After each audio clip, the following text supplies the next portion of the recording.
Hi friends, welcome back to my channel. So thumbnail అయితే చూస్తారు కదా అండి. ఈరోజు మాట్లాడుకునే విషయం ఏంటంటే, మొన్న మనకు ఒక స్టేట్మెంట్ అయితే వచ్చింది. సో అదేంటంటే, మనకు సిలబస్లో అనేది ఎటువంటి మార్పు అనేది లేదు అనేసి.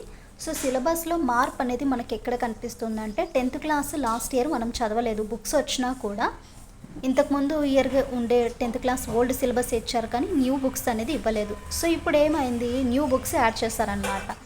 అండ్ ఇంకో విషయం ఏంటంటే, నోటిఫికేషన్ వచ్చిన తర్వాత మనకు సబ్జెక్టు దానికి సంబంధించిన సిలబస్ అనేది రిలీజ్ చేస్తారు. బట్ మనకి ఇప్పుడు వచ్చిన కన్క్లూజన్ ఏంటంటే, కొంచెం ఓల్డ్ సిలబస్ మనకు గత సంవత్సరం డిఎస్లో ఏదైతే చదివామో దానికి సంబంధించిన ప్రతి అంశం కూడా చదవండి అనేసి ఒక క్లియరెన్స్ అనేది వచ్చింది. సో మనం మార్చుకోవాల్సింది ఎక్కడ, intermediate first year and 10th class అంటే ఇప్పుడు యాజ్ యూజువల్గా కొత్త సిలబస్ అంటే కొత్త బుక్స్ అనేది మనం చదవాలి. ఇక్కడ కూడా ఒక డౌట్ అనేది మనకు తెలిసిపోయింది. సో డౌట్ అనేది లేదు ఇప్పుడు ప్రెసెంట్. ఇంకా ఎక్కడ డౌట్ ఉండేదంటే ఇంటర్మీడియట్. సో సిలబస్ వచ్చిన తర్వాత దానికి కూడా మనకు తెలుస్తుందండి. అండ్ ఈరోజు ఏంటంటే, ఆల్రెడీ మీకు సిలబస్ అనేది తెలిసి ఉంటుంది. ఎవరి దగ్గరైనా పీడిఎఫ్స్ కానివ్వండి, అలాగే వీడియోస్ ద్వారా కానీ, లేకుంటే గత డిఎస్సిలో మనకు తెలిసి ఉంటుంది. సో ఫలానా సబ్జెక్ట్స్ చదవాలనేసి మార్క్ చేసుకుని ఉంటారు. తెలియని వారి కోసము ఏమేమి చదవాలి, సైకాలజీ, అది మనకు క్లాస్ రూమ్ సైకాలజీ, పిఐఈ, అలాగే మన సబ్జెక్ట్కి సంబంధించిన సోషల్ వారికి ఏం చదవాలనేది చూద్దాము. అండ్ ఈ వీడియో ఎస్జిటి అలాగే స్కూల్ అసిస్టెంట్ అంటే సోషల్ కాకుండా మ్యాథ్స్, ఫిజిక్స్, బయాలజీ వాళ్ళు ఎవరైనా చూస్తున్నట్లయితే రిమైనింగ్ సబ్జెక్ట్స్ ఉన్నాయి కదా అండి, పిఐఈ, సైకాలజీ. సో అవి మీకు యూజ్ అవుతాయి. తప్పకుండా వీడియోని లాస్ట్ వరకు చూడడానికి అయితే ట్రై చేయండి. మీకు నచ్చితే మాత్రం ఒక చిన్న లైక్ చేసి సబ్స్క్రైబ్ చేయండి. సో ఈరోజు మనం మాట్లాడుకునే విషయం ఏంటండి, మెయిన్గా మనకు దగ్గర ఉండాల్సింది ఏంటంటే, ఫస్ట్ ఏ సబ్జెక్ట్కి ఎన్ని మార్క్స్ ఉన్నాయనేది అంశాలుగా చూసుకుంటే, మొత్తం మనకు 80 మార్క్స్తో డిఎస్సి పేపర్ అనేది ఉంటుంది. 80 మార్క్స్తో డిఎస్సి పేపర్ ఉంటుంది. సో మరి ఈ 80 మార్క్స్ వచ్చేసి ఫస్ట్ చూసుకుంటే మనకు జీకే అండ్ కరెంట్ అఫైర్స్ ఉన్నాయి కదా అండి. సో జీకే అండ్ కరెంట్ అఫైర్స్కి సంబంధించింది 10 మార్క్స్ అయితే ఉన్నాయి. సో ఈ జీకే అండ్ కరెంట్ అఫైర్స్ మరి మనము సిలబస్ అంతా కంప్లీట్ అయిన తర్వాత వీటిని చదవచ్చు. అండ్ నెక్స్ట్ వన్ వచ్చేసి పిఐ అండి. విద్యా దృక్పథాలకు వచ్చేసి ఈ పిఐకి 5 మార్క్స్ అయితే ఉంటాయి. ఎన్ని మార్క్స్ ఉంటాయండి? 5 మార్క్స్ అయితే ఉంటాయి. అండ్ ఎక్స్పెషల్లీ ఇది మనకు 80 మార్క్స్లో స్కూల్ అసిస్టెంట్ వాళ్ళకి అనుకోండి, like maths, biology, physics, Telugu వారు, ఇంగ్లీష్ వారు, హిందీ ఇలా ఉన్నాయి కదా. సో వీరికి సంబంధించిందండి ఇది. అంటే అంటే టాపిక్స్ ఏం మారదు, కానీ ఇక్కడ నేను మార్క్స్ చెప్తున్నాను మీకు. పిఐకి సంబంధించింది 5 మార్క్స్ అయితే ఉంటాయి. నెక్స్ట్ వన్ వచ్చేసి మనకు క్లాస్ రూమ్ సైకాలజీ అంటే. సో క్లాస్ రూమ్ సైకాలజీ అంటున్నారు, ఏమైనా డిఫరెంట్ ఉంటుందా? మనం చదివే టెట్లో సైకాలజీకి దీనికంటే డిఫరెంట్ ఏమి ఉండదు. సో క్లాస్ రూమ్ సైకాలజీ అంటే మనకి ఎస్జిటి వాళ్ళకి ప్రైమరీ సెక్షన్స్కి సంబంధించింది ఉంటుంది. ఇప్పుడు మనకు ఎస్ఏ వాళ్ళకు వచ్చేసి హైయర్ సెక్షన్ కాబట్టి కొంచెం నేను మీకు క్లాసెస్లో ఒక బుక్ అయితే చూపించాను.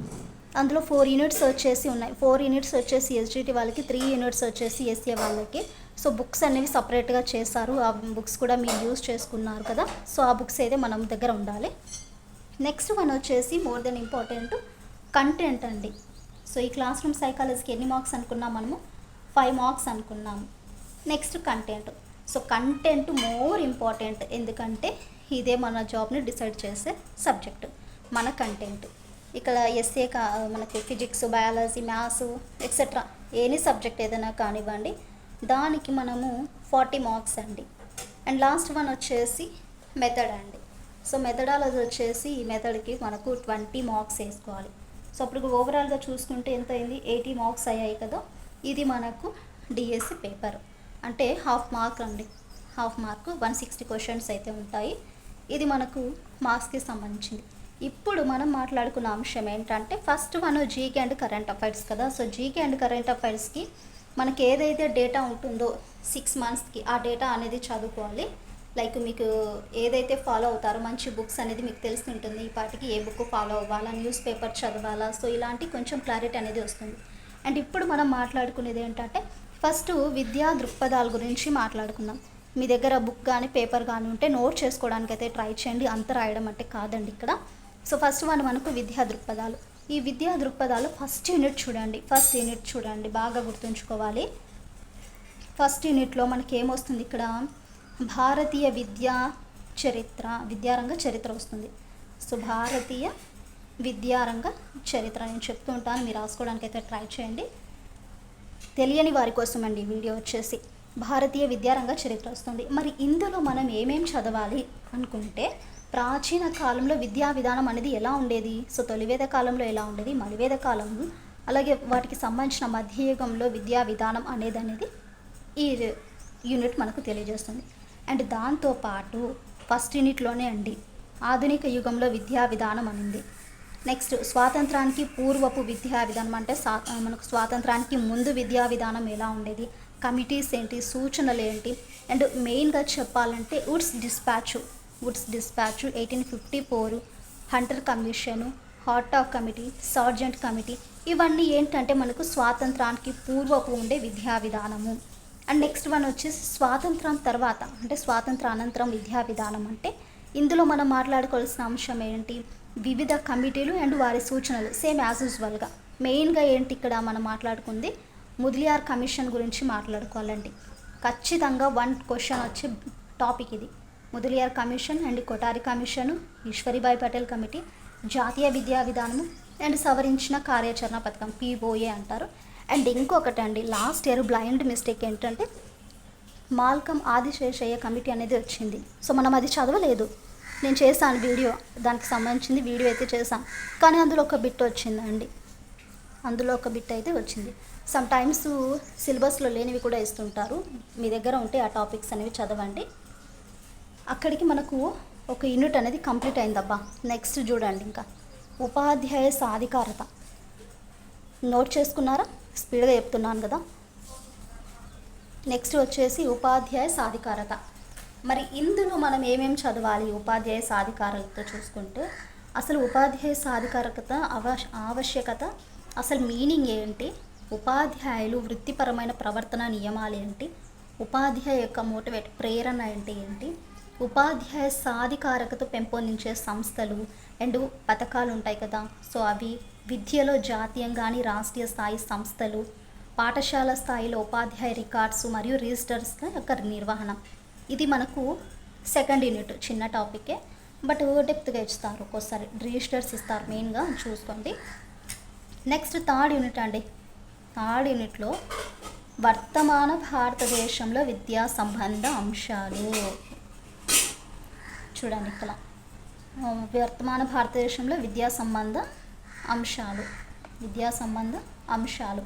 ఇందులో మనం ఏమేమి చదవాలి అయ్యా అంటే, ఫస్ట్ ప్రజాస్వామ్యము, విద్య, నెక్స్ట్ సమానత్వము, సమాన విద్యా అవకాశాలు ఎలా ఉన్నాయి, విద్యలో గుణాత్మకంగా ఎలా ఉంటుంది, విద్యా అవకాశాల సమానత్వం ఎలా ఉంటుంది, ఈ టాపిక్లో మనం చదవాలి.